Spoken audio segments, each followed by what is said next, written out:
ಕಾವಲುಗಳ ಸಾಹೇಬಗೆ ನಮೋ ನಮಃ.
ಎಲ್ಲರಿಗೂ ಈ ಗೌರಿ ಮಾಡುವ ನಮಸ್ಕಾರಗಳು.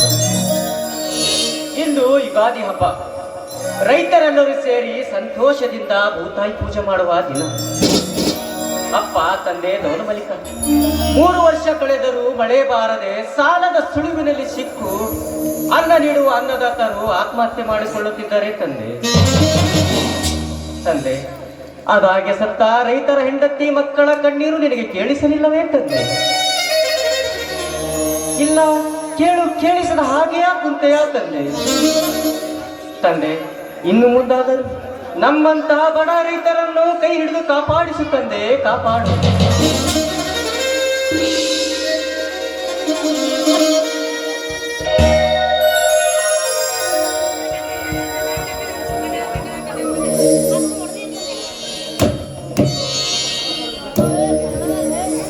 ಗೌರಿ, ಕರ್ಮ ತುಂಬಿದ ಕಲಿಯುಗದಲ್ಲಿ ಬಡವರಿಗೆ ಕಷ್ಟವನ್ನು ಕೊಟ್ಟು ದಯಾದಾಕ್ಷಿಣ್ಯವನ್ನು ತುಂಬಿ ಸಂಸಾರ ಎಂಬ ರೈತನ ಬಾಳ ನೌಕೆಯನ್ನು ಸಾಗರದಲ್ಲಿ ತೇಲಿಬಿಟ್ಟು ಇತ್ತ ಮುಳುಗಿಸದೆ ಅತ್ತ ದಡ ಸೇರಿಸದೆ ಕಷ್ಟವೆಂಬ ಬೋರ್ಗರಿಯುವ ಅಲೆಗಳ ಹೊಡೆತಕ್ಕೆ ಸಿಲುಕಿಸಿ ಈ ಅನ್ನದಾತನನ್ನು ಕಣ್ಣೀರಿನಲ್ಲಿ ಕೈ ತೊಳೆಯುವಂತೆ ಮಾಡಿದ್ದಾನೆ ಈ ನಿನ್ನ ತಂದೆ. ಹೀಗಿರುವಾಗ ರೈತರಿಗೆ ಎಲ್ಲಿ ನೆಮ್ಮದಿ?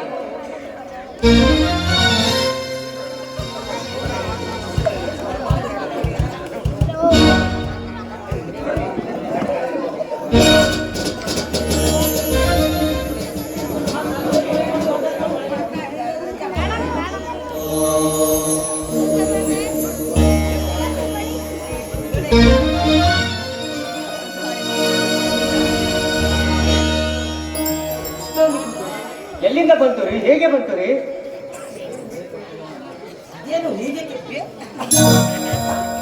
ಇದೇನು ಗೌರಿ ಹೀಗೆ ಕೇಳುತ್ತಿದ್ದೀಯಾ?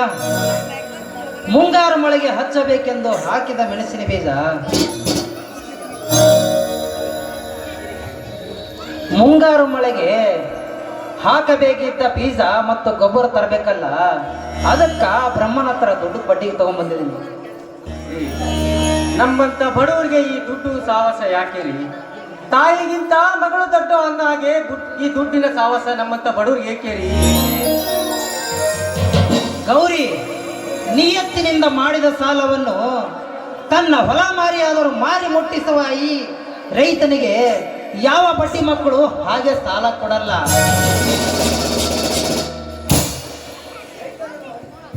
ರೈತರನ್ನು ಹರಿದು ತಿನ್ನುವ ಈ ಹಲಕ ಸಮಾಜದಲ್ಲಿ, ಹಲಕ ಜನಗಳೇ ತುಂಬಿಕೊಂಡಿರುವ ಈ ಸಮಾಜದಲ್ಲಿ ನಮ್ಮಂತ ರೈತರಿಗೆ ಹಾಗೆ ಯಾರು ದುಡ್ಡು ಕೊಡಲ್ಲ. ಬಡ್ಡಿ ಹಂಗ ಮಾತ್ರ ಕೊಡ್ತಾರ. ಈ ವಿಷಯ ನಂದೀಶನಿಗೆ ಹೇಳಬೇಡ. ಅರ್ಥ ಆಯ್ತು ಬಿಡ್ರಿ. ನಮ್ಮಂತ ಬಡವರು ದುಡಿಯೋದು ಬರೇ ಬಡ್ಡಿ ದುಡ್ಡು ಕಟ್ಟುವುದಂತೇಳಿ ಅರ್ಥ ಆಯ್ತು. ಹೋಗಲಿ ಬಿಡಿ, ಇವತ್ತು ಯುಗಾದಿ ಹಬ್ಬ. ಇವತ್ತಾದರೂ ಚಂದ ಖುಷಿ ಖುಷಿಯಿಂದ ಇರೋಣ. ಬನ್ನಿ, ಸಿಹಿ ಊಟ ಮಾಡಿದ್ದೀವಿ. ಊಟ ಯಾರಿಗೆ ಬೇಕು ಚಿನ್ನ? ಈ ನಿನ್ನ ಕಣ್ಣ ನೋಟದಲ್ಲಿ ಕರಗುತ್ತಿರುವ ಸಿಹಿ ಮುತ್ತಿನ ರಾಗ ಹೊರಬರಲಿ ಸಮಯ. ನನ್ನ ಪ್ರೀತಿ ದೇವಿ ನಿನಗೆ ಕ್ಷೀರಾಭಿಷೇಕ,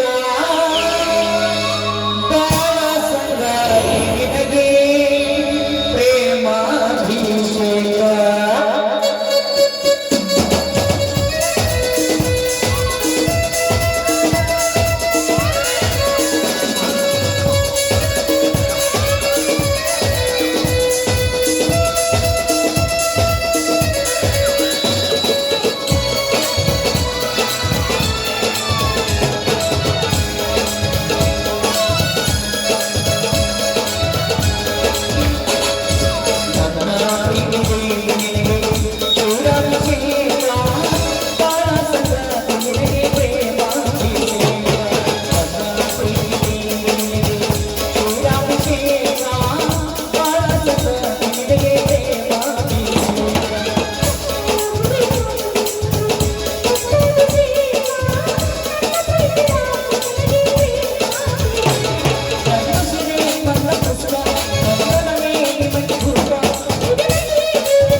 ಬನ್ನಿ, ಇವಾಗಲಾದರೂ ಊಟ ಮಾಡೋಣ. ಬನ್ನಿ. ಹೌದು ಹೌದು, ನಂದೀಶನೇ ಕಾಣುತ್ತಾ ಇಲ್ಲಲ್ಲ? ನಂದೀಶ ಎತ್ತುಗಳ ಪೂಜೆ ಮಾಡುತ್ತಿದ್ದಾನೆ. ಇರಿ, ಸ್ವಲ್ಪ ಕರೀತೀನಿ. ನಂದೀಶ, ಓ ನಂದೀಶ, ಪೂಜಾ ಮುಗಿತೇನಪ್ಪ? ಪೂಜೆ ಮುಗಿತು ಹೊತ್ತಿಗೆ ಎತ್ತುಗಳಿಗೆ ಮೇವಾಗ್ತಾ ಇದ್ದೇನೆ. ಎಂತ ವಿಚಿತ್ರ ಶಾಲಿ ಕಲ್ತ್ರಿ ನನ್ನ ಮೈದುನ ನಂದೀಶ. ಸರ್ಕಾರಿ ಕೆಲಸದಲ್ಲಿ ಕೆಲಸ ಮಾಡುವುದನ್ನು ಬಿಟ್ಟು ಭೂತಾಯಿ ಮಡಿಲಲ್ಲಿ ಸೇವೆ ಸಲ್ಲಿಸುತ್ತಿದ್ದಾನೆ. ಅವನನ್ನು ನೋಡಿ ಕಲಿತುಕೊಳ್ಳಬೇಕು ಈಗಿನ ಕಾಲದ ಜನ.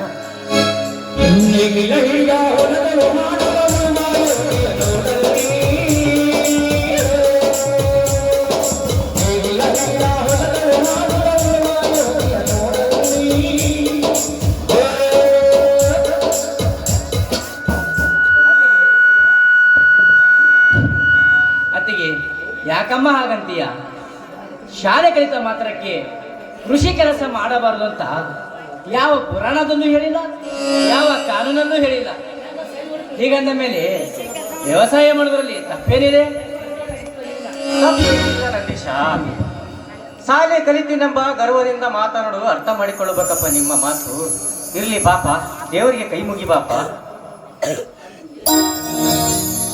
ಅತ್ತಿಗೆ ಪ್ರಸಾದ ಯಾವುದಮ್ಮ ಪ್ರಸಾದ? ಇದು ದೇವರ ಪ್ರಸಾದ ಅಲ್ಲಮ್ಮ.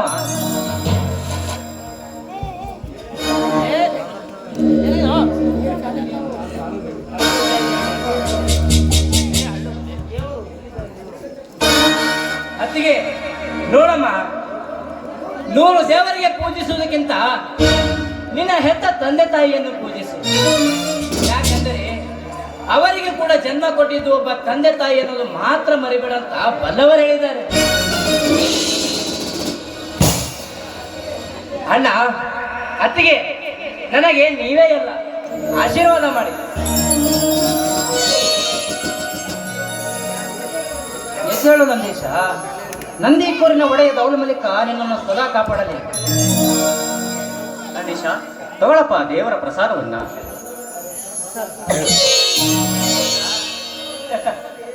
ಅಲ್ಲಮ್ಮ, ಇದು ದೇವರ ಪ್ರಸಾದವಲ್ಲ. 10 ತಿಂಗಳು ಉತ್ತಿ ಬಿತ್ತಿ ಬೆಳೆದ ಅನ್ನದಾತ ರೈತ ಕೊಟ್ಟ ಅನ್ನ ಪ್ರಸಾದವಿದು. ಏನು ಹೇಳ್ತಿರುವೆ ನಂದೀಶ?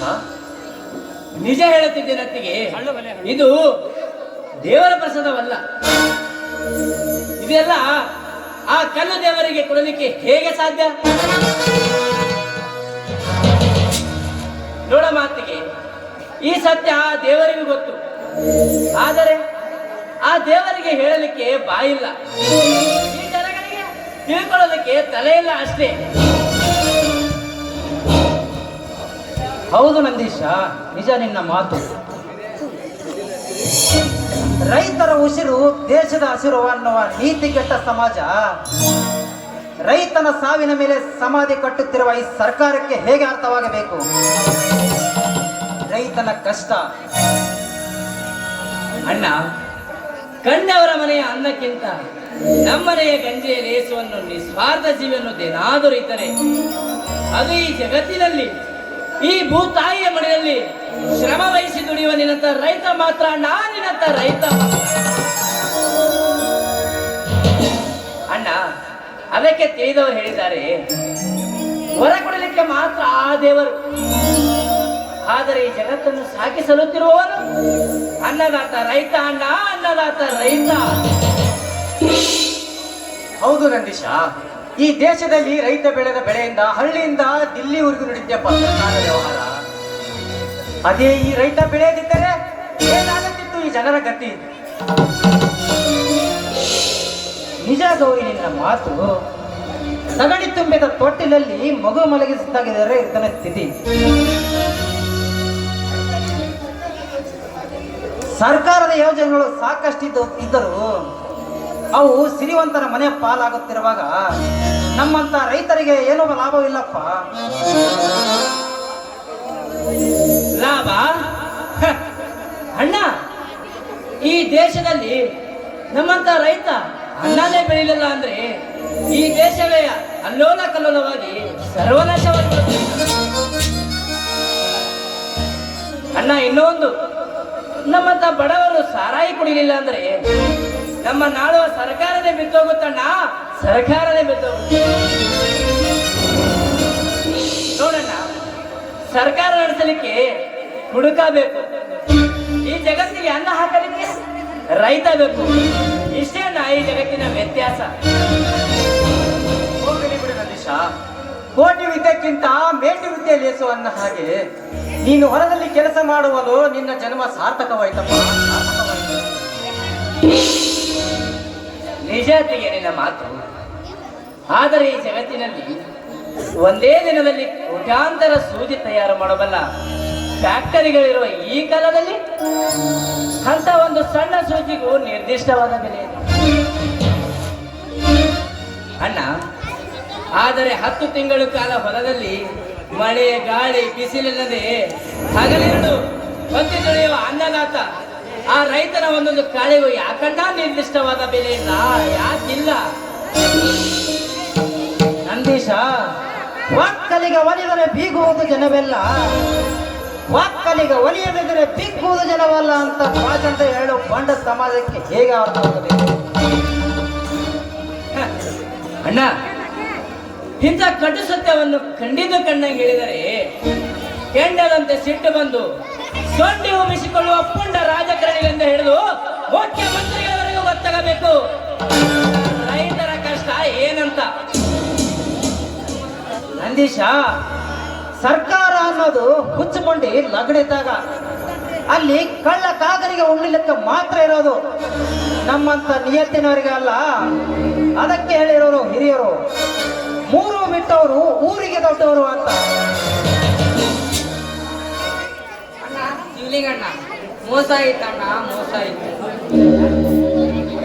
ಅಣ್ಣ. ಶಿವಲಿಂಗಣ್ಣ, ಮೋಸ ಆಯ್ತಣ್ಣ, ಮೋಸ ಆಯ್ತು. ಕೈಗೆ ಬಂದ ತುತ್ತು ಬಾಯಿಗೆ ಬರದಂತಾಯ್ತು ಈ ಬಡ ರೈತನ ಬದುಕು. ಬಸಪ್ಪ ಅಣ್ಣ, ಕಣ್ಣರಿಯದೆ ತೊಡೆ ಕರುಳೆ ಇರಿದೆ ನೋಡಣ್ಣ. ನಾವಿಬ್ಬರು ಒಂದೇ ಕರುಳ ಬಳ್ಳಿಯಲ್ಲಿ ಜನಿಸಿದ್ದು ಅನ್ನೋದು ಮಾತ್ರ ಮರಿಬೇಡ. ಯಾಕಂದ್ರೆ ನಿನ್ನನ್ನು ಗಮನಿಸಿದರೆ ಗೊತ್ತಾಗಿರುತ್ತೆ ಏನಾಗಿದೆ ಅಂತ. ಬಸಪ್ಪ, ನೀನಾದರೂ ಹೇಳಿ ಏನಾಯ್ತಂತ. ಅದೇನಿಲ್ಲಪ್ಪ ನಂದೀಶ, ನಾನೇನು ತಿಳಿಯದ ಹಾಗೆ ಅಂದ್ಬಿಟ್ಟೆ. ಹೌದು ನಂದೀಶ, ಹೌದೇ ನಂದೀಶ. ಏನೇ ಸಮಸ್ಯೆ ಇದ್ದರೂ ನಿಮ್ಮ ಅಣ್ಣ ನೋಡ್ಕೊಂತಾರೆ. ನೀನ್ ಯಾಕಪ್ಪ ತಲೆ ಕೆಡಿಸ್ಕೊಂತೀಯ? ಅತ್ತಿಗೆ ಅಣ್ಣ, ಇನ್ನೊಂದು ಮೂರು ಮಾತನಾಡದೆ ಸತ್ಯ ಏನೆಂದು ಹೇಳಿ, ಇಲ್ಲದಿದ್ದರೆ ಈ ನಂದೀಶನ ಮೇಲಾಣೆ. ಹೌದಣ್ಣ, ಹೌದು. ನೀನು ಈ ರೀತಿ ತಾಳ್ಮೆ ತೆಗೆದುಕೊಂಡಿದ್ದಕ್ಕೆ ತಲೆ ಮೇಲೆ ಕೂತಿದ್ದಾರೆ ಈ ಪುಂಡ ರಾಜರು. ಈ ತಾಳ್ಮೆ ಅನ್ನೋ ಜಾಗದಲ್ಲಿ ಸ್ವಲ್ಪ ಸಿಟ್ಟು ಅನ್ನೋದೇನಾದರೂ ಇದ್ದಿದ್ರೆ ಸರಿಯಾಗಿ ಬಿಡ್ತಿತ್ತು ಈ ಹಲ್ಕಟ್ ಸಮಾಜ. ಹೋಗಲಿ ಬಿಡಣ್ಣ, ಏನಾಯ್ತಂತ ಹೇಳಣ್ಣ. ಅದೇನಿಲ್ಲಪ್ಪ ನಂದೀಶ, ಮುಂಗಾರು ಮಳೆಗೆ ಹಾಕಬೇಕಿದ್ದಂತ ಮೆಣಸಿನ ಬೀಜ ಒಳ್ಳೆಯ ಹದವಿದ್ದರೂ ಮೊಳಕೆ ಒಳಗನ್ನು ಬಿಟ್ಟು ಕೊಳೆತು ಹೋಗ್ಯಾವ. ಬೀಜ ಹಾಕಿರೋ ರೈತರೆಲ್ಲರೂ ಕಂಗಾಲಾಗಿ ಕಣ್ಣೀರಿರೋ ಪರಿಸ್ಥಿತಿ ಬಂದಿದೆಯಪ್ಪ, ಕಣ್ಣೀರಿರೋ ಪರಿಸ್ಥಿತಿ ಬಂದಿದೆ. ಹೌದು ನಂದೀಶ, ಹೌದು ನಂದೀಶ. ಈಗಾಗಲೇ ಬರದಿಂದ ಬೆರಳಿ ಬೆಂಡಾದ ರೈತನ ಗಾಯದ ಮೇಲೆ ಬೆರಳದಂತಾಗಿದಪ್ಪ, ಬೆರಳದಂತಾಗಿದೆ. ಅಣ್ಣ, ಕೊಳೆತು ಹೋಗುವ ಕಳಪೆ ಬೀಜದ ಕೊಟ್ಟ ಅಧಿಕಾರಿ ಯಾವನಾಗಿರ್ಲಿ, ಅವನನ್ನು ಕಟ್ಟಿ ಬಾರ್ಗೋನಿನಿಂದ ಬಾರಿಸಿದರೆ ಕಟ್ಟಂತ ಹೆಸರಿದ ಕೊಟ್ಟಂತ ಮಾಲೀಕನ ಹೆಸರು. ಆಗ ನಾವೆಲ್ಲ ರೈತರು ಒಗ್ಗಟ್ಟಾಗಿ ಸೇರಿ ಪರಿಹಾರ ವಸೂಲಿ ಮಾಡಿದ್ರಾಯ್ತು. ಪರಿಹಾರ? ನಂದೀಶ, ಪರಿಹಾರ ಎಂಬುದು ರೈತನಿಗೆ ಮೂಗು ಒರೆಸಿದ ತುಪ್ಪವಿದ್ದ ಹಾಗೆ. ಕಂಪನಿ ತಪ್ಪಿ ಮಾಡಿ ಒಪ್ಪಿಕೊಂಡು ಪರಿಹಾರ ಕೊಡುವಷ್ಟರಲ್ಲಿ ಸಾಲದ ಬಡ್ಡಿ ಏರ್ತಾ ಇರುತ್ತಪ್ಪ, ಅಷ್ಟೇ. ಅಣ್ಣ, ಹಾಗಂದ ಮಾತ್ರಕ್ಕೆ ಕಷ್ಟಪಟ್ಟು ದುಡಿಯುವ ನಮ್ಮಂತ ರೈತರಿಗೆ ನ್ಯಾಯನೇ ಇಲ್ಲ ಅಂತೀಯ? ನ್ಯಾಯ ನ್ಯಾಯ ಅನ್ನೋದು ನಾಯಿ ಹಾಗೆ ಶ್ರೀಮಂತರ ಮನೆ ಕಾವಲು ಕಾಯುತ್ತಿರುವಾಗ ನಮ್ಮಂತ ರೈತರಿಗೆ ಎಲ್ಲಿಂದಪ್ಪ ನ್ಯಾಯ ಸಿಗಬೇಕು? ಅಣ್ಣ, ಹಿಂದೆ ನಮ್ಮನ್ನು ಬ್ರಿಟಿಷರು ಬೂಟುಗಾಲಿನಿಂದ ಒದ್ದು ದುಡಿಸಿಕೊಳ್ಳುತ್ತಿರುವಾಗ ಅದರ ವಿರುದ್ಧ ಕ್ರಾಂತಿಯ ಕಿಡಿಯನ್ನು ಹಚ್ಚಿಸಿ ನಮ್ಮ ಭಾರತಾಂಬೆಯನ್ನು ಬಂಧನದಿಂದ ಮುಕ್ತಗೊಳಿಸಲಿಲ್ಲವೇ ನಮ್ಮ ಸ್ವತಂತ್ರ ಹೋರಾಟಗಾರರು? ಹೌದು ರೇ, ಸಹನೆಯಿಂದ ಬಂದರೆ ಶಾಂತಿ ದೂತನಾಗಬೇಕು, ಸಮರಕ್ಕೆದರಾದರೆ ಶಾಂತಿಯ ಗೋಪುರ ನೆರಬೇಕು. ಆವಾಗಲೇ ನಮ್ಮ ರೈತರ ಜನ್ಮಕ್ಕೆ ಒಂದು ಅರ್ಥ ಸಿಗುವುದು. ಅಣ್ಣ, ರೈತರ ಜೀವನ ಜೊತೆ ಆಟವಾಡಿ ಬಿತ್ತಲಿಕ್ಕೆ ಕಳಪೆ ಬೀಜ ಕೊಟ್ಟಂತ ಅಧಿಕಾರಿ ಯಾವನೇ ಆಗಿರಲಿ, ಅವರ ಕೈಕಾಲುಗಳನ್ನು ಕತ್ತರಿಸಿ ಈ ಜಗತ್ತಿಗೆ ಹೇಳುವೆ, ರೋಚಿಗೆದ್ದ ರೈತ ಕೊಟ್ಟ ಶಿಕ್ಷೆ. ಆಗ ಈ ತಪ್ಪನ್ನು ಯಾರು ಮಾಡೋದಿಲ್ಲ. ಅಣ್ಣ, ನಾನಿನ್ನು ಹೋಗಿ ಬರುತ್ತೇನೆ. ಇಲ್ಲ ನಂದೀಶ, ಉಗುರಿನಲ್ಲಿ ಆಗುವ ಕೆಲಸಕ್ಕೆ ಕೊಡಲಿ ಯಾಕಪ್ಪ? ಎಲ್ಲದಕ್ಕೂ ನಿಮ್ಮ ಅಣ್ಣ ಇದ್ದಾನೆ. ಪಾಪ ಊಟ ಮಾಡುವ. ಹೌದು ನಂದೀಶ, ನಿಮ್ಮ ಅತ್ತಿ ಹೇಳೋದ್ರಲ್ಲಿ ಒಂದು ಅರ್ಥವಿದೆ. ನಿಜ ನಂದೀಶ, ನೀನು ಯಾಕೆ ತಲೆ ಕೆಡಿಸ್ಕೊಳ್ತೀಯ? ನಾಳೆ ಎಲ್ಲ ರೈತರನ್ನು ಕರೆದುಕೊಂಡು ಹೋಗಿ ವಿಚಾರಿಸುತ್ತೇನೆ. ಗೌರಿ, ಇವರಿಬ್ಬರಿಗೆ ಊಟ ಕೊಡು. ನಡಿ ನಂದೀಶ, ಬಸಪ್ಪ ಬನ್ನಿ, ಊಟ ಮಾಡೋರಂತೆ ಬನ್ನಿ.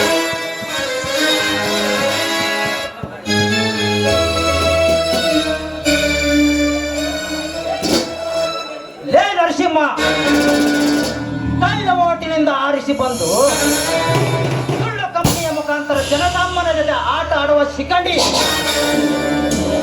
ಮುಗಿಯುತ್ತೆ ನಿನ್ನ ಅಟ್ಟಹಾಸ. ಈ ಅಟ್ಟಹಾಸವನ್ನು ಮೆಟ್ಟಿ ನಿಲ್ಲುವ ಗಂಡುಗಲಿ ಶಿವಲಿಂಗ ಬಂದಿದ್ದಾನೆ ನಿನ್ನ ಸರ್ವ. ಲೇ ನರಸಿಂಹ, ನಂದೇ ಸರ್ಕಾರ, ನನ್ನಿಂದಲೇ ನ್ಯಾಯ ಅನ್ನೋ ಅಹಂಕಾರದ ಮೊಪ್ಪಿನಲ್ಲಿ ಕೊಬ್ಬಿ ಮೆರೆತಿರುವಲ್ಲ, ನೋಡ್ತಾ ಇರು. ನಾಳೆ ನಿನ್ನನ್ನು ಇದೇ ಪಂಚಾಯತಿ ಕಟ್ಟೆಯಲ್ಲಿ ನಿಲ್ಲಿಸಿ ದಂಡ ವಸೂಲಿ ಮಾಡದಿದ್ದರೆ ನಾನು ರೈತರೇ ಕೊಟ್ಟ ಮಾತಿನಂತೆ ವಚನ ಪಾಲಿಸಿದ ಒಕ್ಕಲಿಗ ನಾನಾಗುವೆ.